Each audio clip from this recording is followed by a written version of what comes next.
और मध्य प्रदेश में पड़ रही भीषण गर्मी के मद्देनजर राजधानी भोपाल में हीट वेव पर कार्यशाला का आयोजन किया गया। यूनिसेफ एवं राज्य आपदा प्रबंधन विभाग के संयुक्त तत्वाधान में आयोजित वर्कशॉप में लू एवं प्रबंधक विषयक चर्चा की गई। इस दौरान इंटर एजेंसी समूह सहित विभिन्न स्टेक होल्डर संस्थाएं उपस्थित रहे। कार्यशाला के दौरान मौसम विज्ञान विभाग द्वारा जारी चेतावनी के तहत प्रदेश में हीट वेव प्रबंधन को लेकर निर्णायक चर्चा हुई, जिसमें डिजास्टर मैनेजमेंट संस्थान की वरिष्ठ वैज्ञानिक दिव्या सुरेंद्रन, पीआईबी के अपर महानिदेशक प्रशांत पाठराबे एवं अन्य विशेषज्ञ वक्ताओं ने लू से होने वाली गंभीर स्वास्थ्य समस्याओं और मृत्यु से आपातकालीन स्थिति से बचाव की जानकारी दी।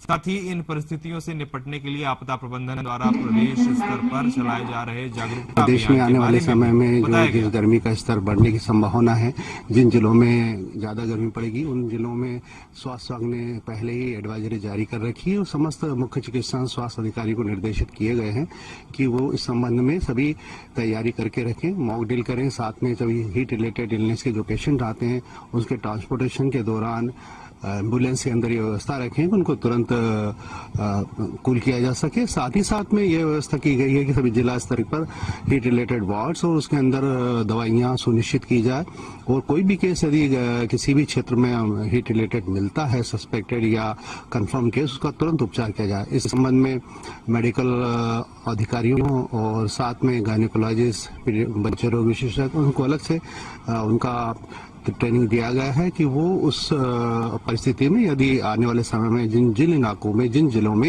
यदि हीट रिलेटेड केसेस आएंगे उनको तैयारी करके उनके साथ उनका मैनेजमेंट प्रॉपर तरीके से किया जाए।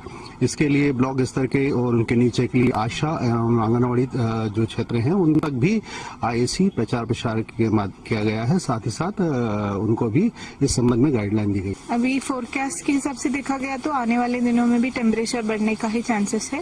नवतपा का टाइम तो ये मई 25 से जून 2 तक है, तो अभी फोरकास्ट भी यही दिखा रहे हैं एक्चुअली। आने वाले दिनों में टेम्परेचर स्पेशली नॉर्दर्न एमपी के काफी रीजन में heat wave to severe heat wave तक जाने का चांसेस है। 45 क्रॉस करके ऑलरेडी कुछ जगह है, तो आने वाले दिनों में वो बढ़ेगा।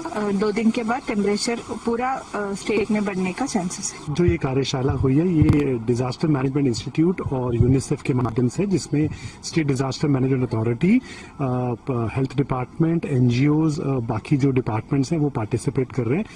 इसका जो पर्पस ये था कि कैसे जो हीट वेव है, जैसे टेम्परेचर जो बढ़ रहा है और आम जन को जो इफेक्ट कर रहा है, उसको कैसे समन्वय बनाया जाए और उसकी कैसे प्रचार प्रसार किया जाए, ताकि लोगों को पता लगे कि हीट वेव से क्या क्या कर सकते हैं बचने के लिए और क्या करें और क्या नहीं।